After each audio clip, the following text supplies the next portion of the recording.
Hi everyone, this is Rohit from Lifestyle Mastery, and I'm excited to have Michael Colonnese, who's the CEO of SV Academy, a pioneering talent platform that helps companies hire pre-trained sales and customer success professionals with no fees and no catch. He was prior working at Always Hired as a COO, and he has founded Work America. Welcome to the show, Michael.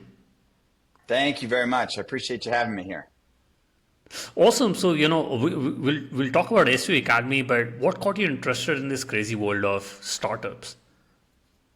Yeah, well, really what it came down to was the 2012 presidential elections. Funny enough, there was one piece there, and my co-founder kind of noticed this, that there was one thing that both sides of the aisle agreed on, and it was that there was this massive skills gap.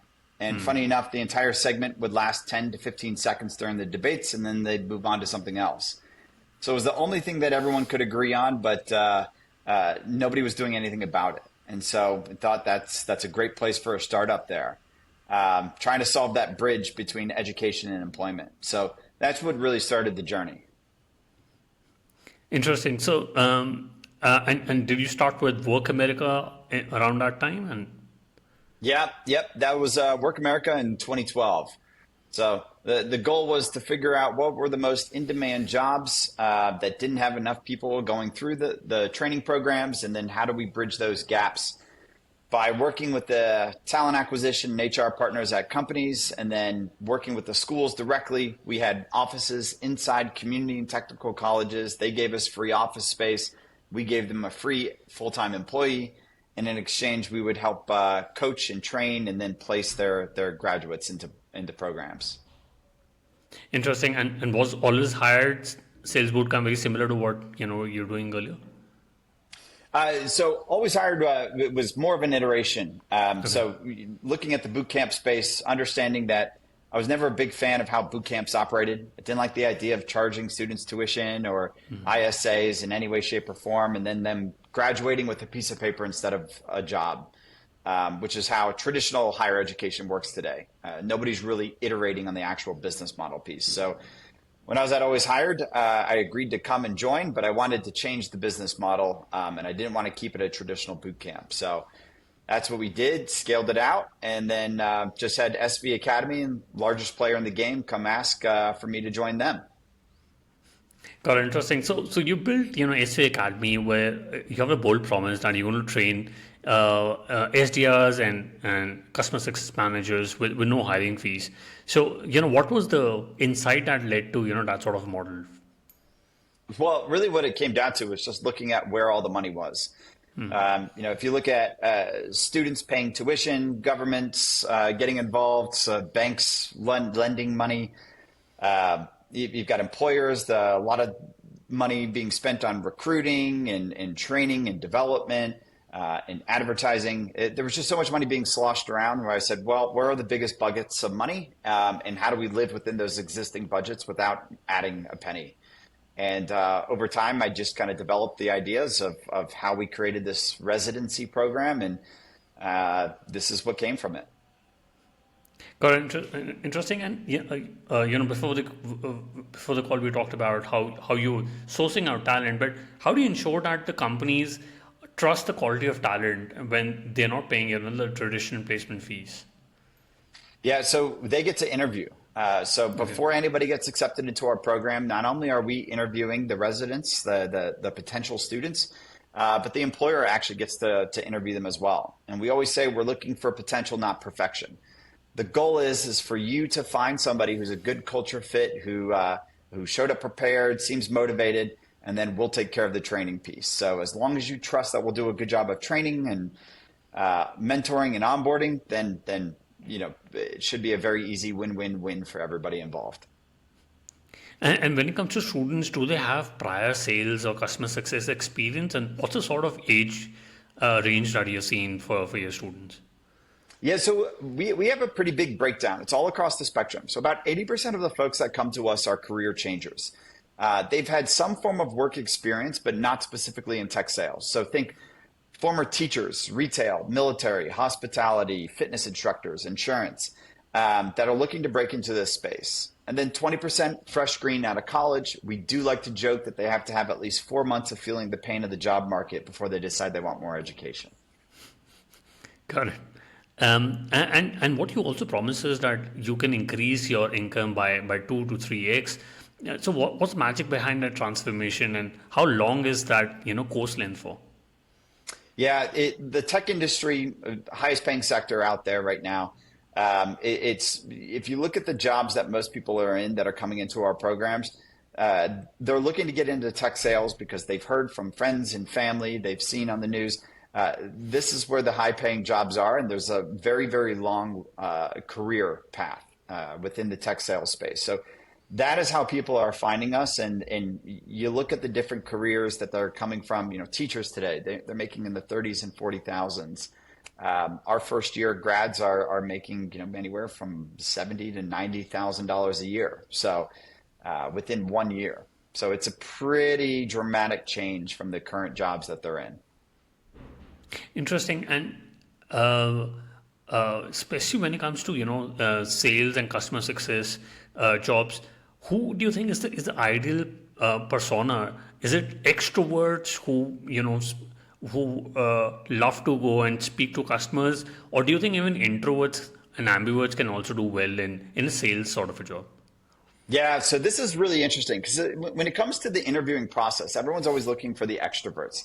Yeah. But one of the first things that I found, my first job ever, I was a pre-sales consultant at Infor, a major ERP company.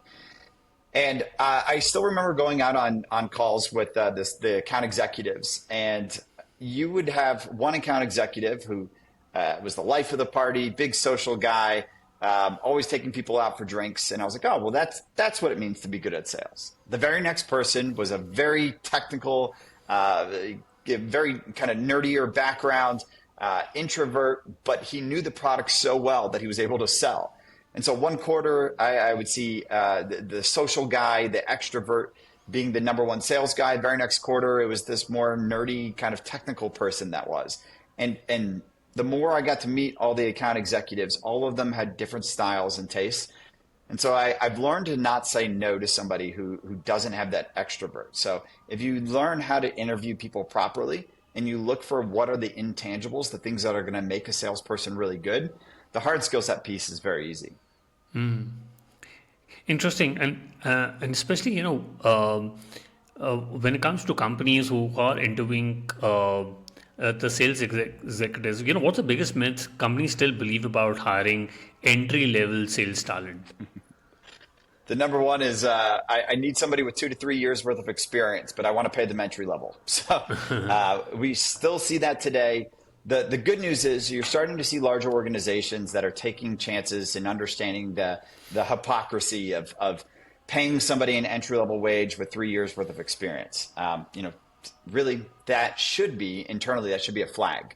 If somebody's coming in with 3 years worth of experience and you don't know for a fact that company had a massive riff, or there is some odd reason why they're coming back in for an entry level position, maybe there's a reason why they weren't getting promoted internally. So you really should be looking for potential. And the SDR, BDR position is the entry level sales position. You do need to be looking for folks that have potential, not perfection with experience. Got it. And especially when it comes to interviewing sales executives, what do you look for when spotting true grit in a sales hire? Especially because you're only spending time with them for 1 or 2 hours, but how do you find that grit in a sales hire? Yeah, a lot of it comes down to the super basics and intangibles. It's crazy about even just showing up on time for a call, being prepared. Did they do research on the company, the product? Did they do research on you? And your name is in the calendar invite. Did they search you? Did they see what your background and history was? Did they try and find a way to relate to you? So trying to find the very basics there about doing the research and coming prepared. Follow-ups. I mean, it's so basic, but it's funny because we see nowadays this current generation doesn't always send follow-ups, the thank yous. I appreciate your time. Those are the types of things that we're typically looking for. And then understanding if you are somebody a little bit later in your career and you have experience, understanding that people care about metrics. People don't care about what you sold or how it operated. We want to know what your numbers were. What was your quota? What was your quota attainment? Did you get any promotions? Those are the types of things that people are looking for. So I always say anybody in the go-to-market space, your resume should just be pure numbers. Got it. And what's the number one reason, most SDRs failed with their onboarding, and how do you go about, solving that onboarding problem?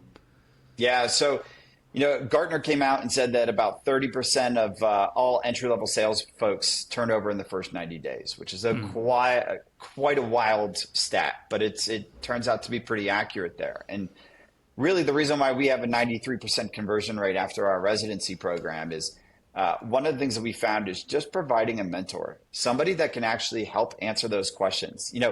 Entry-level people, they don't have all the answers. They really don't know what they're doing, but they don't want their manager to know that. So they won't ask questions. And so a lot of times they'll find themselves backing themselves into a corner. They won't succeed. They'll make mistakes and they won't ask for help. And that compounds on itself. And so one of the big ways in which we're able to really get people to succeed in that first 90 days is just by being that support pillar for them. They can ask the questions that they don't want to ask their managers and not look stupid. But also get the right answer so that they don't make those mistakes again. Right. And Michael, obviously, I'm going to talk about AI. I've had the CEO of AI SDR come on the show. We've also had, Jason Lincoln talk about how the SDR role may not be there in the next couple of years. But what are your thoughts about AI? Would AI take over the SDR jobs or the account executive jobs? Yeah, no. What it's going to do is it's going to help support. I think one of the things I've noticed about all of these AI SDR companies, all of them started by pitching that they're going to replace the SDR and reduce your cost. They've all pivoted. What they're doing now is training. And so what they're doing is they're training your existing SDRs. They are automating the repetitive tasks to make their life easier, to make them more productive. But then majority of what they're actually doing is training your team. So I think they realize very quickly that at the end of the day, humans, they like buying from other humans. It's just nature. It's the reason why when people get concerned about music, AI music and things like that, it's at the end of the day, one of the things that makes the story so compelling is the history of the artist and what made them successful there. So humans do like to understand that from a creative side of the equation, from a personal relationship side of the equation, there needs to be another human involved. I can't say so much for accountants or lawyers. You're in trouble. Got it. And do you think in 2025 cold calling and cold emailing still works? Especially about cold calling, a lot of SDRs find it difficult to pick up the phone and call. But, do you have like a template on what should somebody do when they're looking to start their SDR job and start doing those cold calling? Yeah, cold calling works. It really does. I mean, we're pretty call heavy here at SV Academy. Our team internally, not only do we train in our training program, but our team internally does a lot of cold calling. People answer their phones. There are great tools that are out there to make you power dial and get in front of a lot of folks very quickly. It works. So unfortunately, for those that don't like picking up the phone, learn fast. The emailing, we don't really see much success with that anymore. That has been, everything gets thrown into spam. Even if you don't go thrown into spam, some people are unsubscribing. I like a clean mailbox. So if I get somebody who sends me something that I don't want, I don't just delete it. I'll actually go in and unsubscribe so I never get it again. I'm very diligent about that. But the cold emailing, I see it as more like a marketing, just so that you can have your name be seen. And the more your name gets seen, then hopefully that will convert when somebody does finally get you on a phone call. Got it. And would you also recommend to look at different channels to reach out to the right ICP, like be it LinkedIn, emails, phone calls? Would you suggest people to look at reaching out to different channels in the next 15 to 20 days? Is that the sort of cadence that you teaching? Yeah, it's It very much depends on who your ICP is. So, if you're selling into HVAC, you're not selling via LinkedIn. You're not going to find them there. So, but for me, I'm selling into talent acquisition and sales leader, which is basically all of LinkedIn. So I spend majority of my time selling on LinkedIn, sending folks messages, really cool tools that are out there like Dripify to make sure that it gets automated. But at the same time, knowing that I'm going to be able to max out my messages and things like that, and do it in LinkedIn compliant way. That's typically what I'm looking for. But everybody's got a different ICP, different way in which people answer. Even the old school methods, physical mail. Depending on the industry you're in, that works. Interesting. And there are a lot of sales tools, to find out the phone numbers and the email addresses. I've used tools like Cognizant and Zoom Info, and now look at Apollo and Full Enrich. What are some of the tools would you suggest somebody who's listening to the podcast, what they should start, maybe investing and learning more about?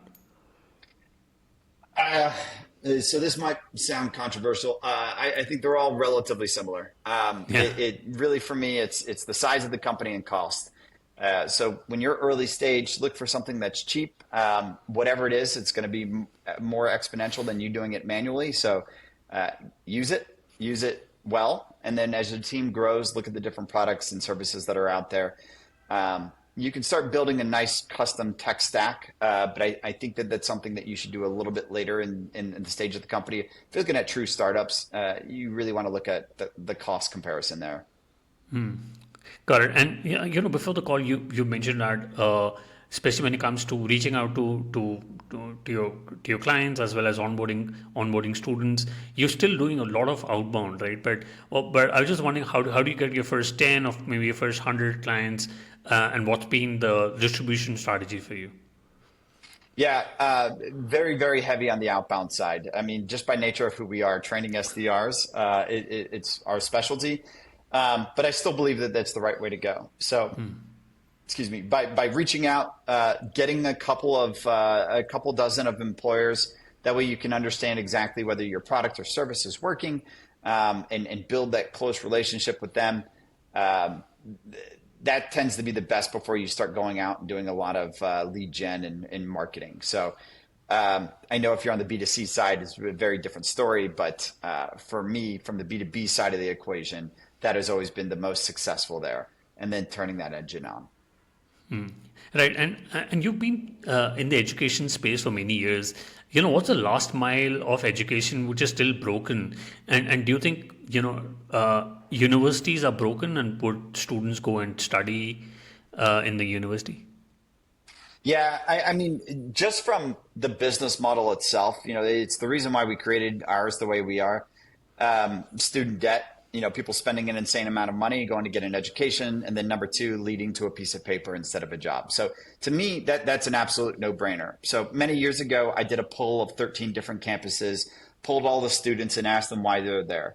I left the answer line blank. It wasn't multiple choice to kind of lead them into certain directions. I just wanted to see free form what they would put. 96% of them said that they were there to get a job. So if you ask a dean or a chancellor or president of a college or university what's their job to do, they will explicitly say it's our job to educate. It's not our job to get you a job. And that makes me believe that they don't know who their customer is. And so in my mind, I think just the nature of the business model is the biggest hindrance and the reason why they have big problems. But then you start looking at the education involved. You can dive down into all of the different types of programs. I'm a firm believer, learn anything that you want, but there are certain things that are actually going to lead to a job. And we need to be a little bit more clear with students when they're coming in. If you're here to get a job, let's focus you on some of the most in-demand positions. If you're here to get an education, which I think everyone should be a lifelong learner. I think you should constantly be learning something new at all times.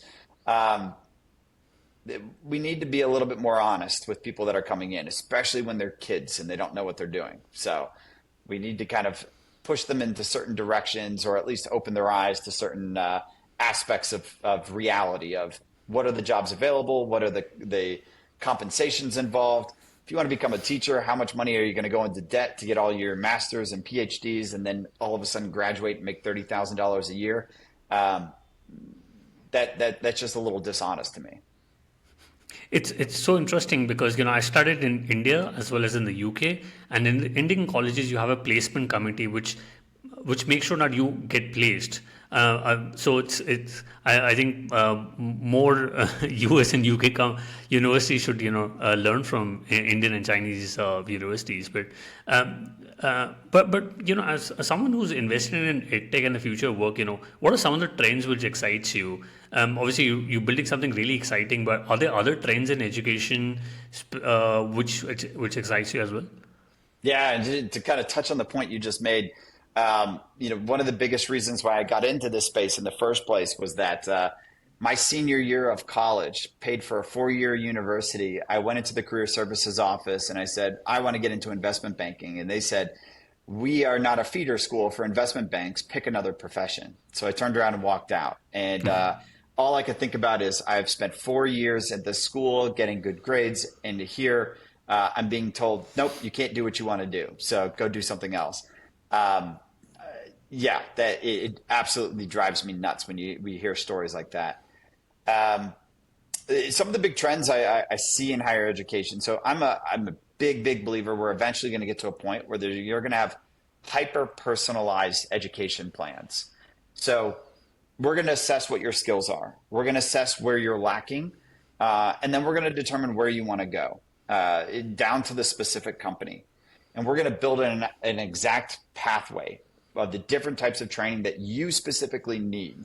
So if you and I are applying to the same company, you and I both want to go work at Oracle, working in the same jobs, well, we both have different backgrounds, different experiences, different educations.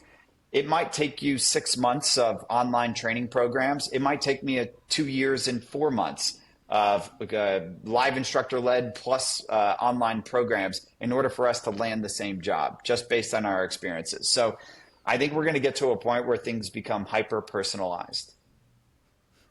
Interesting. And I want to again go back to sales. So I've also had account executive roles, but do you think AE should own their own pipeline, or is it expectation setting up too much of failure because they also need to do demos, or should the pipeline be reserved only for SDRs? 100% depends on the type of company. So I firmly believe here at SV Academy, we should be a pure inbound motion. It's a pretty desirable pitch to both sides of the equation. We're the only school in the country that pays you to get an education and a job. And for our employers, we don't charge you a penny, but we help you with sourcing, screening, pre-training, and onboarding. So it's a very desirable thing. And if that's the case, then purely inbounds, my account execs should just be closing. So not having to go out and do a lot of outbound to bring deals in. So really depends on the company. If you have a massive lead gen funnel, then yeah, focus on the closing piece. But if you don't have that, or especially your early stage, you need to be a little bit more full cycle. Got it. And you had mentioned that somebody who doesn't have that sort of a tech experience, but if they want to get into a really technical AI product, be like cybersecurity or AI company, how should they go about preparing? Obviously, this podcast is not long enough to prepare, but what are some of the snippets you can share which would help the student prepare for a very technical product? Yeah, so there's two things to that. One is researching the product yourself, trying to learn. Nowadays, YouTube, there's so much information on YouTube. You can learn about the product, you can take demos, you can understand how it actually works. I think you should be doing this before any interview.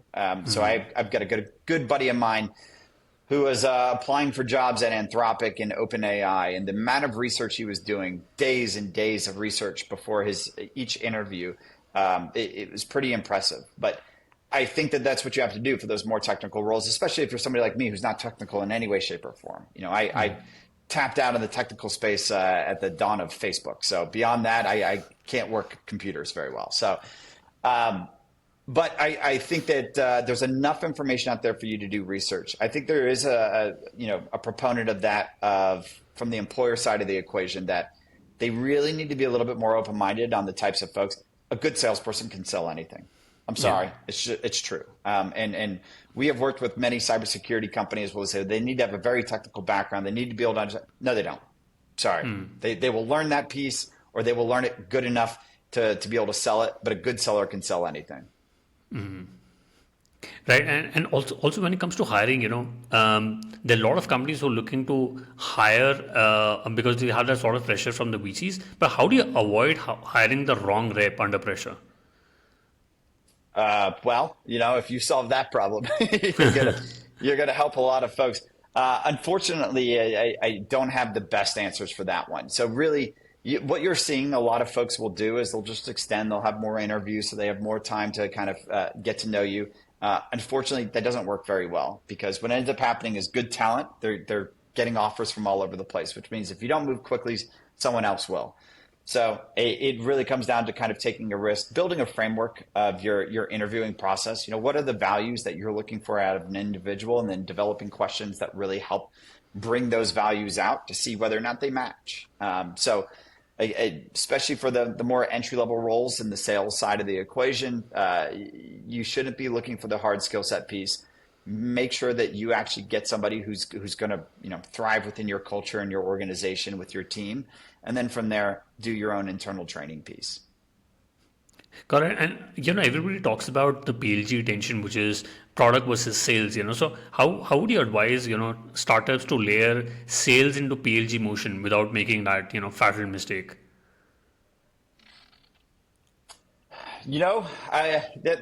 To be perfectly honest, that'd probably be a better question for one of our trainers. uh, we have our master trainers and lead trainers. They all come from the tech space. One of our big things is that in order for you to be a trainer or mentor at a program, you have to be currently manager, director, VP of sales or customer success in order for you to come into the program. The reason why is this space changes so quickly in terms of tech stacks and processes.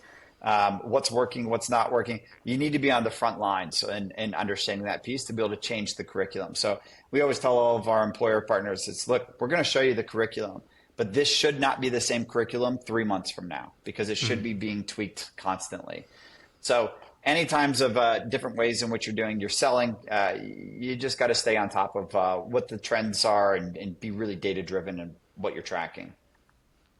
Correct. And obviously, you would have seen the last couple of years with AI coming, it's become easier to write those emails using AI and, doing that sort of outbound. What is one thing that reps still do, which you think AI will be able to obliterate, couple of months or years from now?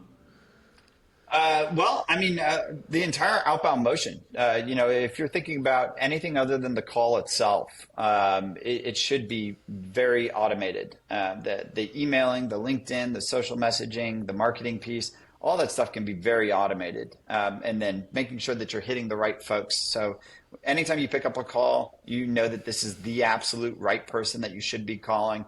You know when they should be answering their phones. Historical data, what are their buying preferences, all that stuff. That stuff can be automated now.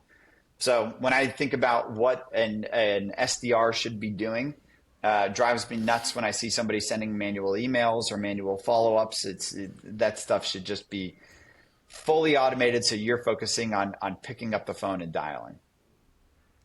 How many dials does your team do in a day? Is it 100 a day is the right amount to dial? Definitely above 100. No.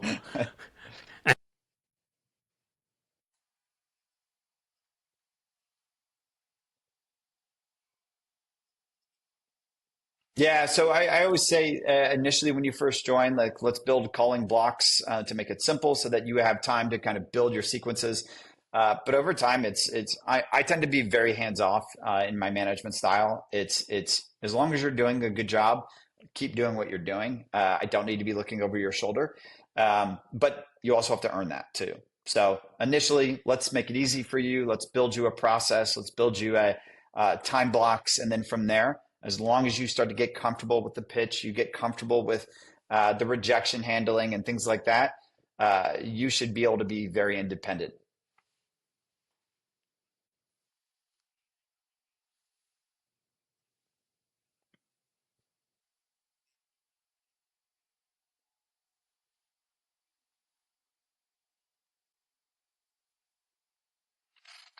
Well, good companies that scale quickly should get more reps. So I always say, people will say a lot of the automation piece behind this is you can do more, you can 10x more with 10 reps than you could before. It's like, great, now go hire more reps and get bigger faster. So I always have trouble from a VC perspective of that. People are like, oh, well, we can lean out the team. It's like, why? If you're being successful with 10, imagine how successful you could be with 20. So, uh, put more money behind it and grow faster.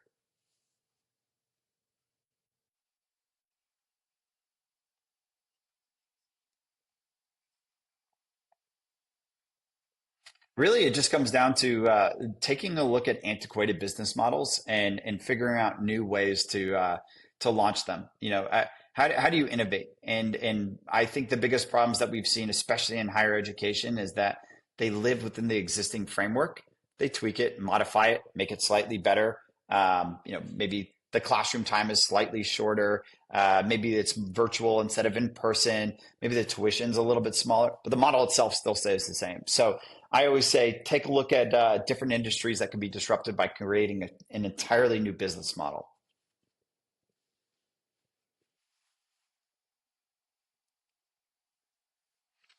So funny, it actually goes back to what I just answered before this. It's a book called Special Operations. It's by Admiral McRaven back when he was on SEAL Team 3. It has nothing to do with sales. It is all about special operations, the best and the worst special operations, and he breaks down what made them successful and what made them not. When I read that book, I started to realize that it's applicable beyond just the military. And so for me, I saw it in business sense from a startup perspective. What makes a startup successful? Well, there's always this exact type of curve, this J curve that happens. And if you can figure out the certain points and certain metrics that you need to be hit and how you need to hit them, that's how you can just build repeatable startups over and over and over again. So I always love that book for two reasons. Is one, it is applicable by applying what works in the military to business. But then the second is to make you understand that you can take frameworks from other industries and bring them into your own, and that's one of the best ways to disrupt an entire industry.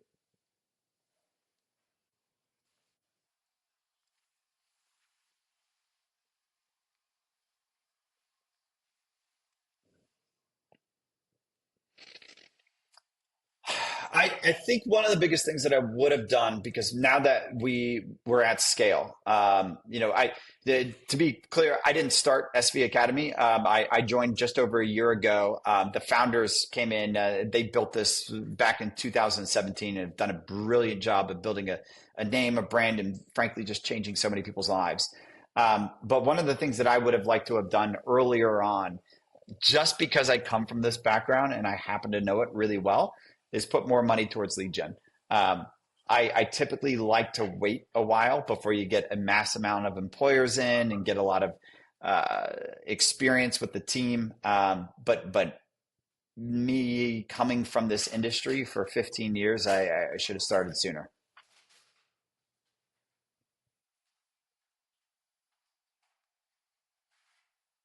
What about the different tools? Uh, I'd say today I just it's funny. I've been using this for a long time, but kind of behind the scenes, and I've just gotten a little bit more active with it. But Dripify, I love Dripify. So given that a lot of our sales come from LinkedIn, it just having it automated and save my day. Again, this comes back to the basic task piece. If you can automate that and spend more times on the phone, um, Dripify has been pretty dramatic for me.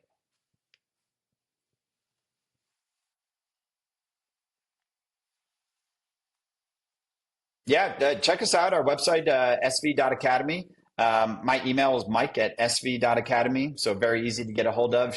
Add me on LinkedIn. I'm very, very active there. Love to connect, love to message. So, yeah,